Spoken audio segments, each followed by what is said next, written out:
رانا ثناءاللہ وزیر اعظم کے مشیر برائے سیاسی امور تعینات کر دیے گئے ہیں۔ وزیر اعظم کے مشیر برائے سیاسی و عوامی امور رانا ثناءاللہ خان کو وفاقی وزیر کا درجہ حاصل ہوگا۔ صدر مملکت نے وزیر اعظم شہباز شریف کی سفارش پر آئین کے آرٹیکل 93 سب آرٹیکل 1 کے تحت تعیناتی کی منظوری دے دی ہے۔ رانا ثناءاللہ الیکشن ہارنے کے بعد وفاقی یا صوبائی حکومت میں شامل ہونے کے لیے متحرک ہوئے، جبکہ نواز شریف نے ان کو کابینہ میں شامل کرنے کے لیے وزیر اعظم سے بات کی تھی۔ یہ سٹوری جو ہے وہ کل ہمارے کولیگ جناب جاوید فروکی صاحب نے کل تقریباً اسی وقت دی تھی، اور اس سٹوری کے پیچھے یہ کوئی سادہ معاملہ تو نہیں لگتا۔ رانا ثناءاللہ صاحب پبلکلی تو، بلکہ جب کوئی گپ شپ ہوتی تھی تو وہ کہتے تھے کہ میں چونکہ الیکشن ہار چکا ہوں، اور جب آپ الیکشن ہار جائیں، جب آپ ہلکے کی سیاست کرتے ہیں، انتخابی سیاست کرتے ہیں، تو پھر آپ کو لوگوں نے اس قابل نہیں سمجھا تو پھر رک جایا کرتے ہیں، اور میں رک گیا ہوں۔ تو شہباز شریف صاحب ایک اطلاع تھی کہ انہوں نے بھی کہا تھا ان کو، اب یہ کیا وجہ بنی یہ والی؟ رانا صاحب کو دونوں طرف کہا جا رہا تھا، انہیں پنجاب میں بھی کہا جا رہا تھا کہ آپ آ جائیں، لیکن پنجاب میں وہ ان کا تقریباً وہی معاملہ تھا جو شاہد خاقان عباسی وغیرہ کا تھا، کہ مریم نواز کے انڈر وہی انکل، اور ٹھیک ہے انکل والا معاملہ، تو وہ یہاں نہیں آنا چاہتے تھے۔ پھر دوسری یہ بات یہ کہ یہاں پر مریم اورنگزیب، میں یہ کہہ رہا ہوں اس سے پہلے ہی مریم اورنگزیب کو سینئر منسٹر جب لگا دیا تو پھر رانا صاحب کہاں آتے؟ ایک طرح سے وہ بھی ڈپٹی چیف منسٹر ہی ہے۔ اچھا، رانا صاحب کی جو اوپر ان کی تقرری ہوئی ہے، اس کی بنیادی طور پر دو وجوہات ہیں۔ ایک تو یہ ہے کہ پی ایم ایل این کے اندر ایک کشمکش تھی، یہ جو خاص طور پر ان کے دو تین جو سٹار وارڈ جو ہارے ہیں، رانا صاحب ہارے ہیں، جاوید لطیف ہارے ہیں، پھر وہ خرم دستگیر ہارے ہیں، اس طرح سے دو تین لوگ اور ہارے ہیں جن کے بارے میں جو ہمیشہ سے بڑے پارٹی کے اندر متحرک ہوتے تھے۔ ان لوگوں کا ایک پریشر بھی تھا، یہ ناراض بھی تھے پارٹی سے، ٹھیک ہے، مطلب دیکھیں نا، وہ ایک صاحب جو شیخوپورہ میں ہے، وہ تو یہ اپنی ہی پارٹی کو رگڑا لگا رہے ہیں کہ جناب رانا تنویر نے ایسے کر کے پیسے دے کے تو جیت لی ہیں، اور مطلب کیا ہے کہ این اے کے اندر بھی دیتے جاندے، ٹھیک ہے نا۔ سو اس قسم کی یہ چیزیں ہیں۔ ایک تو اس بے چینی کو جو ہے اس کو بھی انہوں نے کیٹر کیا ہے، اسے ٹھنڈا کیا ہے۔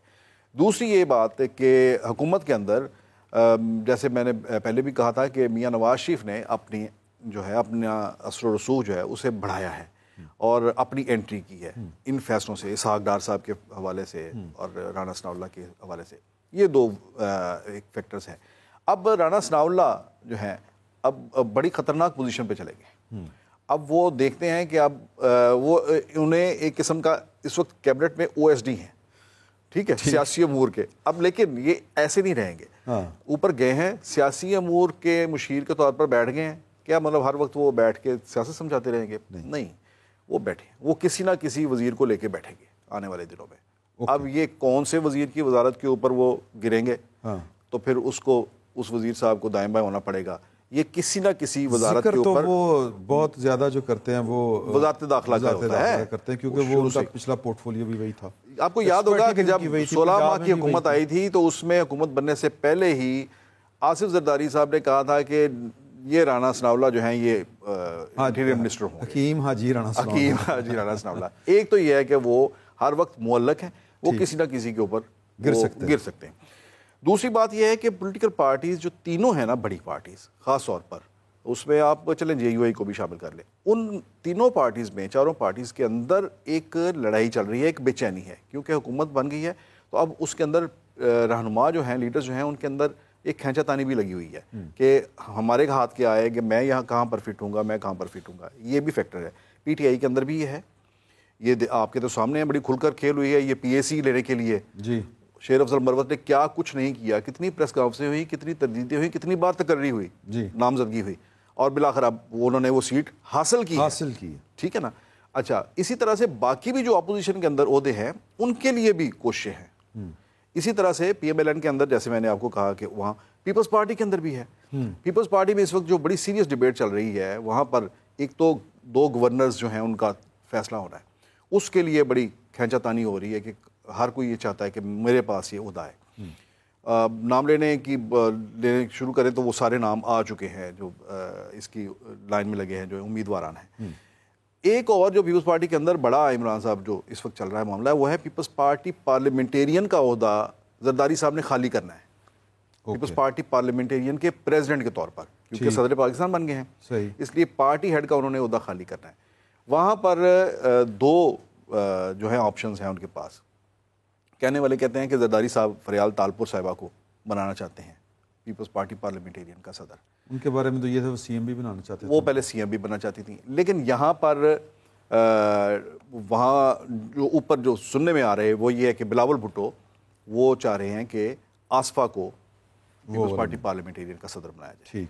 اور وہ یہ ہے کہ فریال بی بی جو ہیں وہ جس طرح سے حکومتی امور کے اندر نگرانی بھی کر رہی ہیں، تو یہ اس طرح سے وہاں یہ ایک پیپلز پارٹی کے اندر کی یہ باتیں جو ہیں وہ زیادہ باہر آتی نہیں ہیں، کیونکہ ظاہر ہے کہ وہ ان کے اندر ہیں چیزیں. لیکن یہ ایک معاملہ ہے گورننس والا معاملہ اور یہ پیپلز پارٹی پارلیمنٹیرین کے. سو گویا کہنے کا مطلب ہے کہ یہ ساری پولیٹیکل پارٹیز جتنی بھی ہیں پارلیمنٹ کے اندر ان میں یہ کشمکش چل رہی ہے. یہ جو کچھ ہو رہا ہے یہ اس کا بھی ایک نتیجہ ہے. اچھا، خواجہ سعد رفیق صاحب نے کوئی زیادہ قصور کیا ہوگا؟ خواجہ سعد رفیق کو انہوں نے کہا تھا کہ 119 میں نیشنل اسمبلی کا الیکشن لڑ لیں، لیکن وہ اب انکار کر دیا. اب خواجہ صاحب میرا خیال ہے کہیں نہ کہیں ضرور ایڈجسٹ ضرور ہوں گے. وہ بھی مطلب باتیں ہی ہیں کہ نہیں ارے نہیں، وہ تو کہنا ہی ہوتا ہے نا. صحیح دانشور بھی ہیں، دیکھیں ہاں وہ انقلابی بھی ہیں، دانشور بھی ہیں، انقلابی بھی ہیں، اور نون لیگ میں اس طرح کے چند ہی لوگ ہیں. چلیں، بہرحال آپ کا بہت شکریہ، بڑا اچھا انپٹ دیا تھا، اور یہ خبر کا کریڈٹ آپ کو جاتا ہے. آپ نے یہ خبر کل آلموسٹ اسی وقت دی تھی، اسی پروگرام میں دی تھی، اور وہ سچ ثابت ہوئی، زبردست، اور جس کو کہتے ہیں کیری آن جگہ. تو کل انشاءاللہ آپ کی مداخلت عدلیہ کے معاملات میں، فیصلوں میں، یہ کوئی نئی بات نہیں ہے. 75 سال کی ایک پوری تاریخ ہے. کل سپریم کورٹ میں اسی حوالے سے ایک مقدمہ، بلکہ ایک اہم مقدمے کی سماعت تھی. اگر اداروں کی مداخلت عدلیہ میں ہوتی ہے تو اس کے ذمہ دار جو وقت کی حکومت ہے، یعنی کہ وزیر اعظم، آئی بی، آئی ایس آئی اور ایم آئی ہوں گے. اور عدالت نے یہ بھی جواب طلب کیا ہے کہ یہ ادارے، یہ ایجنسیاں کس قانون کے تحت آپریٹ کرتی ہیں. عدالت نے متعلقہ ہائی کورٹس کی جو تجاویز ہیں ان کے اوپر حکومت سے جواب طلب کیا ہے. سپریم کورٹ میں اسلام آباد ہائی کورٹ کے، جیسے کہ آپ کو بتایا کہ 6 ججوں، اسلام آباد ہائی کورٹ کے 6 ججوں کی جانب سے عدالتی معاملات میں حکومتی اور خفیہ اداروں کی مبینہ مداخلت سے متعلق سپریم جوڈیشل کونسل کو لکھے گئے خط سے متعلق از خود نوٹس کیس کی سماعت ہوئی. جسٹس اطہر من اللہ نے ریمارکس دیے کہ انٹیلیجنس ادارے مداخلت کرتے ہیں تو اس کے ذمہ دار وزیر اعظم اور ان کی کابینہ ہے. مداخلت کلچر ختم ہونا چاہیے. چیف جسٹس قاضی فائز عیسیٰ نے کہا کہ عدلیہ کی آزادی یقینی بنائیں گے. میں نے لکھ کر دیا کہ دھرنے کے پیچھے جنرل فیض تھا. حکومت قانون سازی کیوں نہیں کر پا رہی؟ ہم کنڈکٹ سے دکھائیں گے کہ مداخلت ہے یا نہیں. مداخلت اندرونی بیرونی بھی ہو سکتی ہے. اپنے کام میں دخل اندازی نہ روک سکوں تو مجھے گھر چلے جانا چاہیے. عدالت نے قرار دیا کہ اگر کوئی خفیہ ادارہ بھی اس ضمن میں اپنا موقف یا جواب دینا چاہے تو اٹارنی جنرل کے ذریعے جواب جمع کروا سکتا ہے. یہ پچھلے 75 سال کا معاملہ ہے. پچھلے 75 سال سے مختلف معاملات کے اوپر یہ آبزرو کیا گیا ہے، بلکہ پھر بعد میں ججوں نے تسلیم کیا کہ ہم نے دباؤ کے نتیجے میں سابق وزیر اعظم کو سزائے موت سنائی. اور یہ محض ایک معاملہ نہیں تھا. جسٹس تمیز الدین کیس سے لے کے، جس کو نظریہ ضرورت کیس عرف عام میں کہا جاتا ہے، تب سے لے کے پاکستان کی عدلیہ میں جو سیاسی مداخلت، انتظامی مداخلت، یہ والا کلچر یا یہ والا ایلیمنٹ پایا جاتا ہے. لیکن 6 ججوں نے یہ جب سے ووٹ آف نو کانفیڈنس منظور ہوا عمران خان صاحب کے خلاف، اس کے بعد کے واقعات کو بنیاد بنا کے یہ خط لکھا کہ ان کو دباؤ کا سامنا تھا. سوال یہ ہے کہ اگر دباؤ کا سامنا تھا تو جج کے پاس لامتناہی اختیارات ہیں جو ان کو آئین نے، اس قوم نے تفویض کیے ہوئے ہیں. وقت کے اوپر اگر وہ توہین عدالت کا نوٹس اپنے اوپر دباؤ ڈالنے والوں کے اوپر نہیں لیتے تو پھر اس کا حل کیا ہے؟ یہ کیا محض پولیٹیسائز کیا جا رہا ہے، یا یہ کہ ہمیں سیاست جو ہے ان مقامات کے اوپر بھی نظر ہوتی ہوئی نظر آ رہی ہے جہاں پر سیاست نہیں ہونی چاہیے؟ ان سب ایشوز کے اوپر بات کرنے کے لیے ہم نے آج ایک بار پھر تکلیف دی ہے اپنے کولیگ اور سینئر صحافی جناب جاوید فروقی صاحب کو. جاوید فروقی صاحب، کل کی اگر آپ نے سماعت سنی ہو، چیف جسٹس صاحب جو تھے وہ کچھ بات کر رہے تھے اور باقی جو ان کے برادر ججز ہیں ان کے خیالات مختلف تھے. یہ ہوتا ہے لیکن چونکہ معاملہ جو سیاسی نیت کا ہے اور معاملہ جو ہے وہ ججوں نے ہی اٹھایا ہے، تو اس لیے یہ بڑے اس پر جو ہے لوگوں کے سینٹیمنٹس ہیں.